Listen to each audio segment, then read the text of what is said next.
This show was created to educate and inspire our viewers to become better versions of themselves.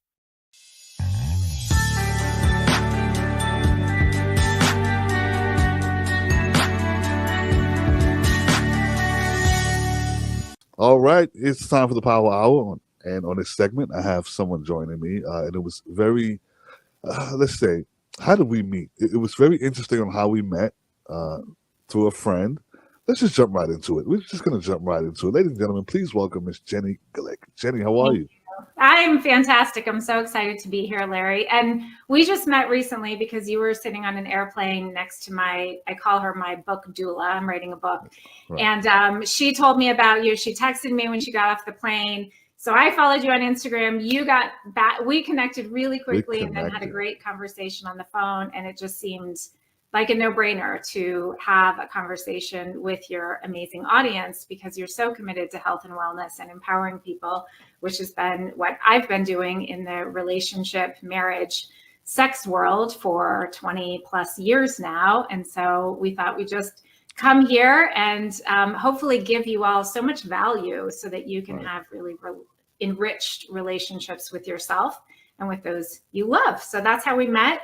And I'm Jenny Glick. I'm a marriage, family, child therapist. I'm a certified sex therapist, and I've been working on the online space for the last 5 years, coaching women on how to change their marriages just through them. Because I believe that women are the emotional hub of a marriage, of a relationship. And you know that saying that people hate, if a woman's happy, everybody's happy, you know, if your wife's happy, everybody's happy in the house. Right. And I know we sort of scoff at that, but it's true in a lot of ways because that emotional tempo really rests on the woman in the house. If you're in, you know, a relationship where there is a woman in the house, and part of our invitation as women is to own that responsibility, right? Which we'll get into a little bit more. To me, it's one of the biggest get-tos because we are so powerful. We are so important for the community. And our partners often do vibe off our vibe, that if we are really taking care of our vibe to be well-nourished, well-satisfied women, then the family dynamic changes tremendously. So that's what I would love to talk about today. And I want to ask you, Larry, about your relationships because you're sitting there behind the mic. You get to ask all the questions. I know. I'd love to know, where do you feel like you're amazing in relationship? Like, what are the skills, the strengths that you bring to your intimate partnership? Because you're married, right? Yes. Mm-hmm. What I bring to the table is, and I know this is going to sound so cliche because people are going to say, well, that's what a man's supposed to do. But I feel like I'm a good provider. Mm-hmm. You know, I'm there to be a listening ear because sometimes we get into conversations with our spouse and we tend to want to get our point across and we don't want to listen to our spouse. So for instance, if we're having a disagreement and I'm saying, well, okay, well, this is the way I feel. I don't expect you to say, well, okay, well, this is what I'm feeling. We should hear each other out first. Let us finish each other, you know, conversation. I mean, you know, what we're feeling, get it out there.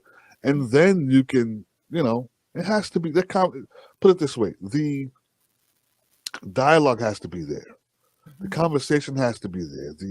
Being open has to be there. And I feel like I'm good at that. Mm-hmm. You know what I mean?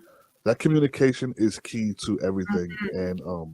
And I feel like I'm a good communicator. Am I perfect? No. Is anyone perfect? No. But I get it wrong a lot of times. I'm not always right. And she gets it wrong as well. But the key is you understand each other and you move on from there.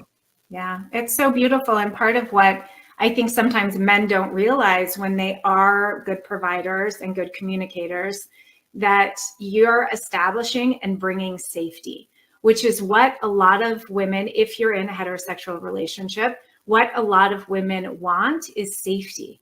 And we need to have that safety and predictability in order to let go or surrender. And in the kind of self-help space that I'm in the marriage space, there's so much talk about surrender.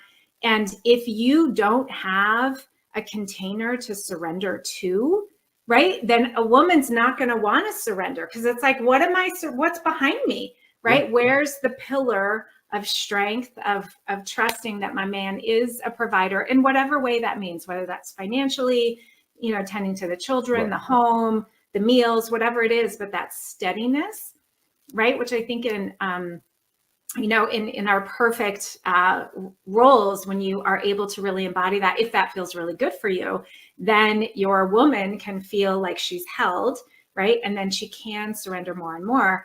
And, the caveat to this is I have a master's degree in women's studies. I used to be like a raging feminist. Now I don't even know where I belong, on the scale of all the things, because I recognize that part of how I was raised, and in my 20s, it was like, do it all on your own. So when I got married, and I'm almost 25 years in, I say that like it's prison. It's not. I adore my husband. We've been through a lot, but that in the beginning, I did not give him a place, right? Because he wanted to provide. And I was like, I can do it myself. Don't open the door. I can do it myself, and all of that. And he was trying to do his role, what felt natural to him, which was trying to provide in the ways that he could, what he was bringing to the table. And so what I love having these conversations, why I love having them with people like you, Larry, is to get underneath so that that providing for your partner helps her soften so that she can surrender. And depending on, I don't know anything about your wife, but depending on what she's bringing to the table, a lot of like the women who I work with, we don't know how to soften. I didn't know how to soften. I was like, okay, well, you're providing, but you're not doing enough, or you should do more, or why is this not? Because I was so used to kind of controlling. And I'm a nice person, Larry. I'm not mean, but I just like my nature of like type A, push, there could be more, right? All of that. And I turned that gaze to my husband, right? So I love knowing that about you. So those are your strengths. And are you willing to share, where do you kind of struggle or wobble a little bit? What are the parts of you that, can be it's part of your learning in marriage right now? I have an addictive personality, and when I'm involved in something such as this show and work and stuff like that, I'm all in. I'm laser focused, and I tend to forget about what's going on in the house, or her needs. And I tend to put her needs to the back. And I say, well, I have to do this. For instance, I'll be shooting a movie, or in a movie coming up soon, and I'm just laser focused with that. Yeah. So I'm so busy that I'm not looking after her needs, whether if it's a conversation or whatever it is. I'm just not attentive, and that's where I need to pick up the ball where I dropped it. So that's what I'm working on now. So good, and so good that you're aware of that. And again, part of for a lot of men, and again, I'm speaking in generalization. So if you're listening to this and this doesn't serve you or suit you, let it go. Then it's not for you. And that's totally cool. Right. But for a lot of men, part of how it is that you became a good provider, right, is because you can be single focused. And so there's the benefit of that, which is you're a good provider. And then the deficit of that is that you can become so focused on your work that, your wife and maybe some of those responsibilities go by the wayside. And for women, it can feel kind of crazy because our brains are like spaghetti, like everything's connected to everything, which is why I'm not in the mood to have sex because of something you said 6 weeks ago that I am connected to that in my brain, right? And for men, they're like, but wait a minute, we're right here. Like that is not, what's happening, because they're more compartmentalized in their thinking, generalization. But to recognize that given how dynamic our worlds are right now, if you tend to have an addictive personality, which I like to think of it more, like it's a focused, you tend to be very focused. Right. And because we see, us as men, we see the bigger picture. You know what I mean? It may look crazy to you women, like, oh, what is he doing with his Ralph Cramden ideas? You know what I mean? Right. This is not going to work. But we see the bigger picture. Sometimes it works and sometimes it doesn't. But we have to try. As a man, we have to try to, do it, or whatever it is that we're doing. A lot of times, sometimes we fall on our face, and then you ladies are there to say, well, I knew that was going to happen. You should listen to me. And we should have, but we have to see it through, Yeah. You have to try it and put yourself out there. And part of, I think, for a lot of men, being a man is failing, because then you get to try again. And then you finally get to the top of the mountain, and you get to have the victory, right, of getting to the top of the mountain, which is part of that laser focused nature. Is you have to be willing to walk through the fire, right, and to suffer. Yeah. Right. And for women, and a lot of women nowadays are uninterested in suffering quite as much, right. And so, and they're also, I think we want more of our men. We want more of our partnerships. So not only do I want you to be the provider and a good communicator, I want you to be great in bed. I want you to listen to all my feelings. I want you to have a similar spiritual or religious practice.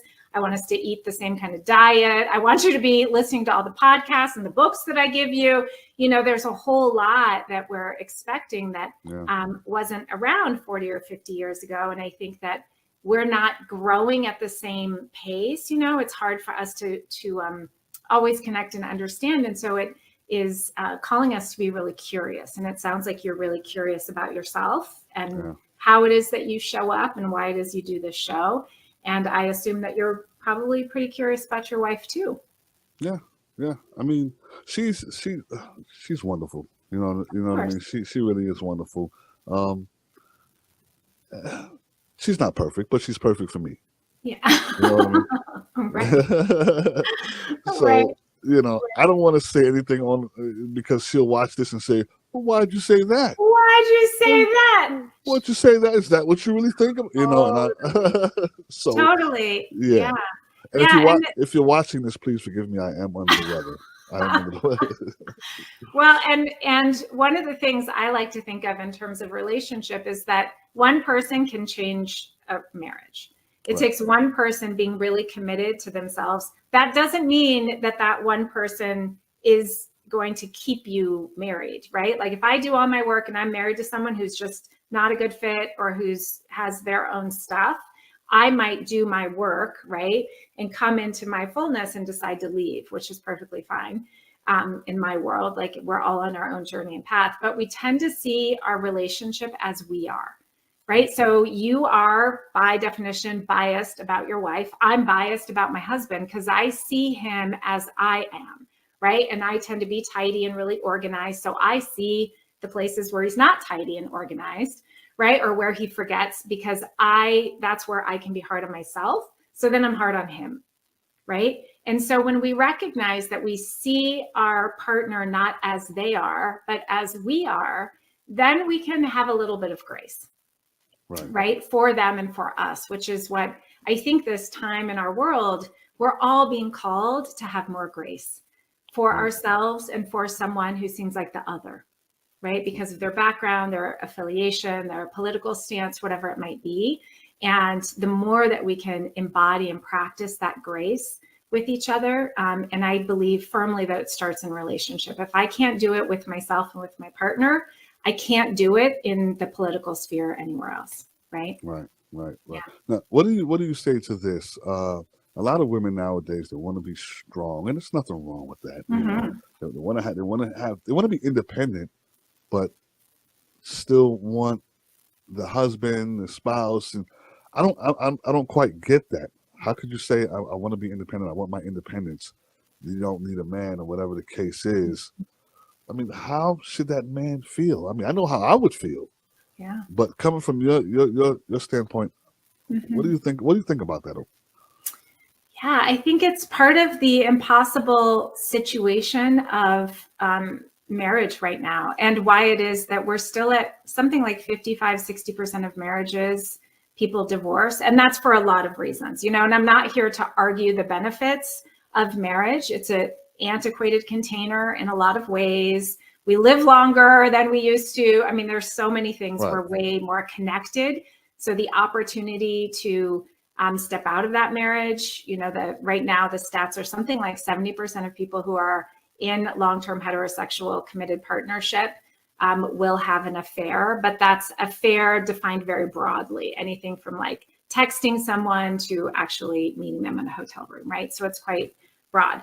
So I say that to back into answering your question, Larry, that if a woman wants to be independent and also is the man's trying to find a place with her independence, right? That sets us up in our container for the container to be really wobbly, because how is it that a man can provide or have his space if the woman is fighting for all this space in there, right? And again, I say this as a feminist, former feminist, because I know more now being in committed relationship for 25 years than I thought I knew back then, right? Like what it takes.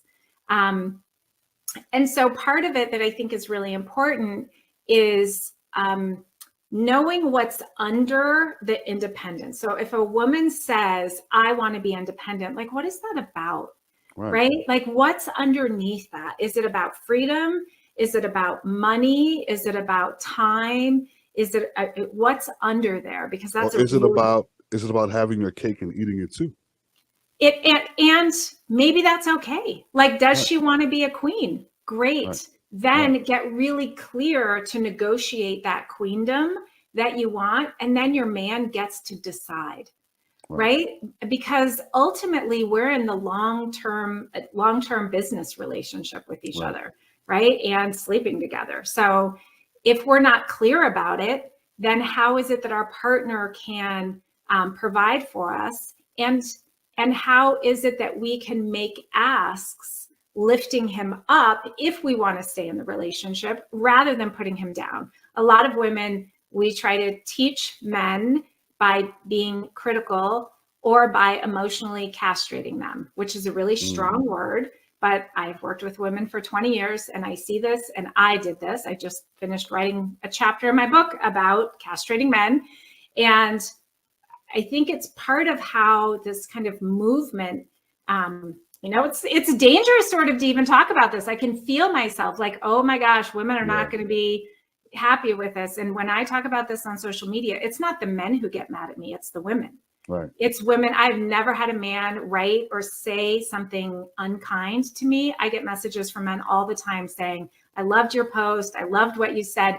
And women who will say, do you hate women? And I'm like, no, I've been working with women for 25 years in a variety of capacities. I love women. And I also hold us to a really high standard that we get to use the tremendous power and authority that we have to lift up our partner and to be clear about what we want, get clear on how to ask for it, and to be able to be honest about seeing if our partner is the right person to be in relationship around that particular thing. Right? Because what I tend to see is women choose men unconsciously. We all do this. It's called shadow work, which we can talk about more. But I choose somebody unconsciously who's not going to give me what I want.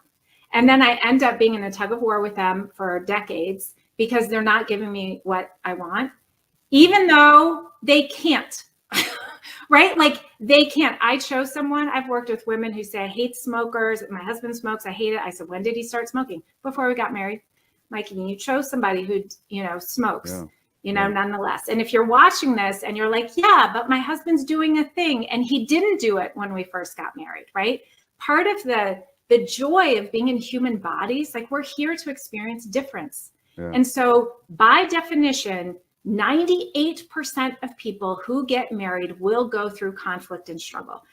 So most of us are suckers and we're going to be doing that. 2% are like unicorns and ponies. So God bless them. I didn't get that path, right?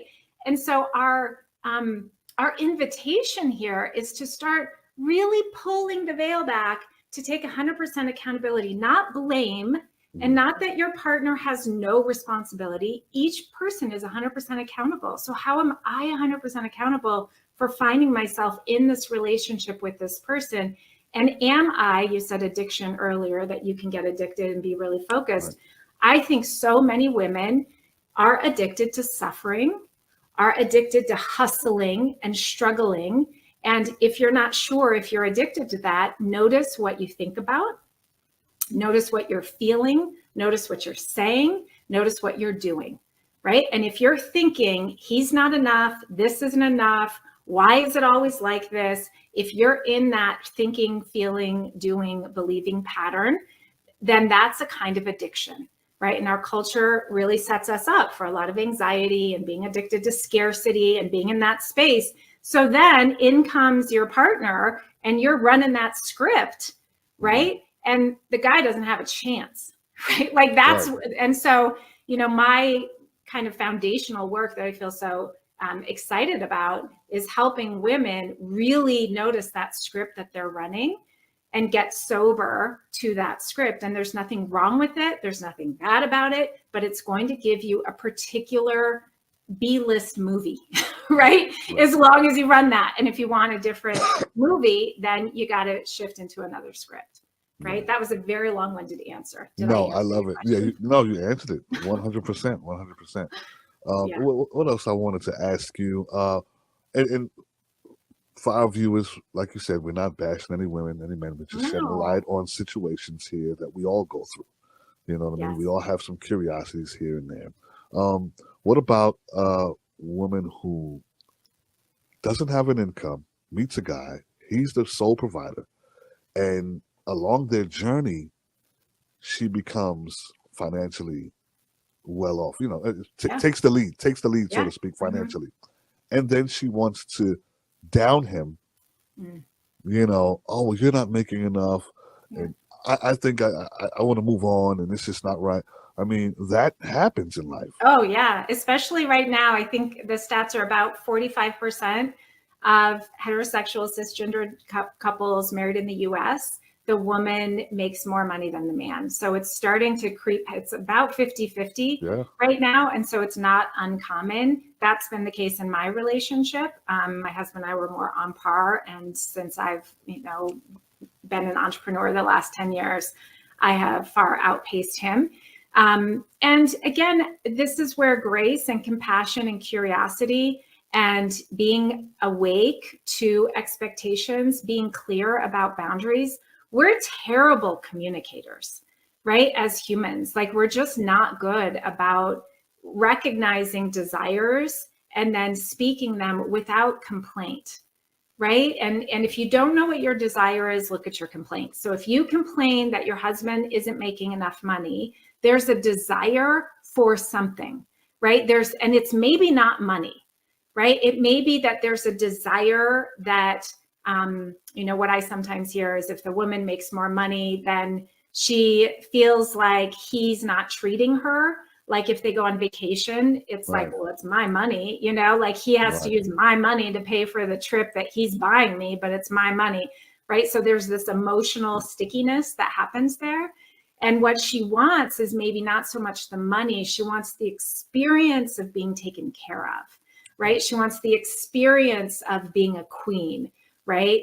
And so really dialing down for your viewers, if you have a complaint, spend some time on the desire. I am totally over the like 10 tips to improve your marriage. Like we are not 22, you know, like I'm guessing most of your viewers are not 22 years old. They get that the complexity of relationship requires some contemplation and some willingness to look at what's happening in my lane, right? And so to answer your question, in that scenario, if she has a complaint about his money, it's her responsibility to get clear on what her desire is and then to name it very specifically, because men, not all men, but men in their purest form do want to provide. And so I'm guessing that if your wife says to you, Larry, can you run to the store and get 2 dozen eggs for me? You want to go accomplish that task for her so that you come home and you get that attaboy,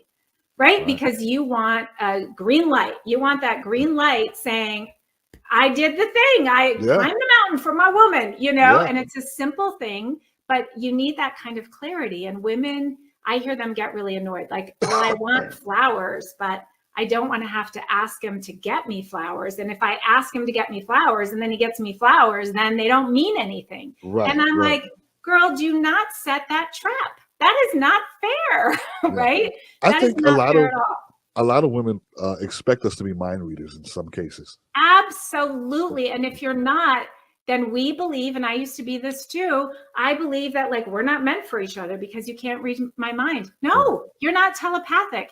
And it's the invitation for me to get clear about what I want. And this happens so much in the bedroom, right? So much in the bedroom where women will say, I don't know what I want, but I don't want that. I don't like that. And then a lot of complaint can come in. And so it's not a simple road, but it's a really rich journey if we're willing to take it, right? This isn't bad news. I hope it's exciting. Like, take responsibility, start looking at yourself more, right? What are other things you hear people say in your world about relationships? Oh my goodness, so many things. Let's see. I can't think of it off the top of my head. We're gonna have to do another part 2 to the show. Yeah, we will, because there's a lot here. There's a lot here. It's a lot to unpack. It's so much. We could go on with this topic forever and ever, and never run out of content. Absolutely. I would love to know from you, what's one thing that you've learned about long-term relationship that you didn't know when you were a 20-year-old man? Learn to read women's minds. And you got to forgive me, I am under the weather over here. So if you see the coughing, I'm okay. It's not You're COVID. human. Yeah. But be sensitive to women's feelings. Just be there. Be a good listener.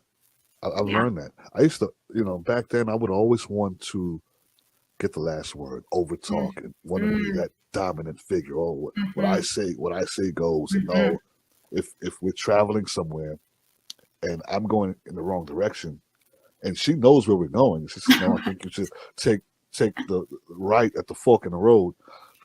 My ego says, no, we're going to go left at the fork and I'm going to go this way. It's a shortcut. And we end up getting lost, and she's just sitting there. Well, I told so just learn to be open when it comes to listening. Just listen. Yeah. And I love the word that you used about, used to be more dominating, right? Or domineering.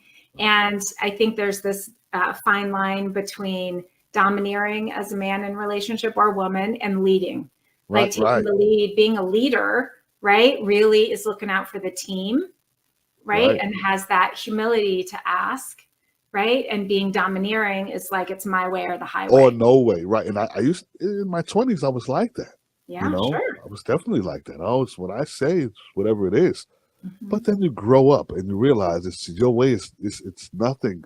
You know what I mean? It's a togetherness in a relationship. If you want to be on your own, then your way is your way. You do whatever you want. You're by yourself. No one cares. But when you're in a relationship, then it's, you have to compromise. Absolutely. And you have to be willing to, I don't love the word compromise because I feel like it brings up a little bit of like, oh, I don't want to compromise. If I was with my soulmate, I wouldn't need to compromise. Right. But it's more the willingness to be in the rigor of relationship.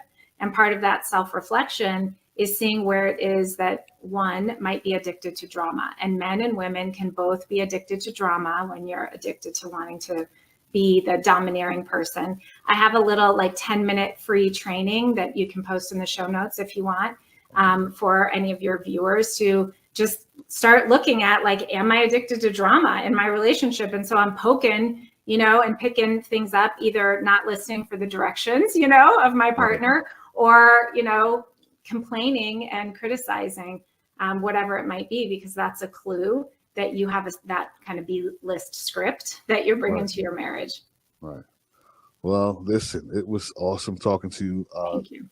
Here's the thing. We're going to do this again because there's so much we're going to talk about. And let us know if you want us to make this a regular thing, and we'll make it a regular thing because it's stuff that needs to be talked about. Absolutely. Thank you so much, Larry. It's been such a joy, and thank you for your audience who's here, and for supporting all the good work that you're doing in the world. It's really important. Thank you so much, and we'll see you soon. The Power Hour is brought to you by Soul TV.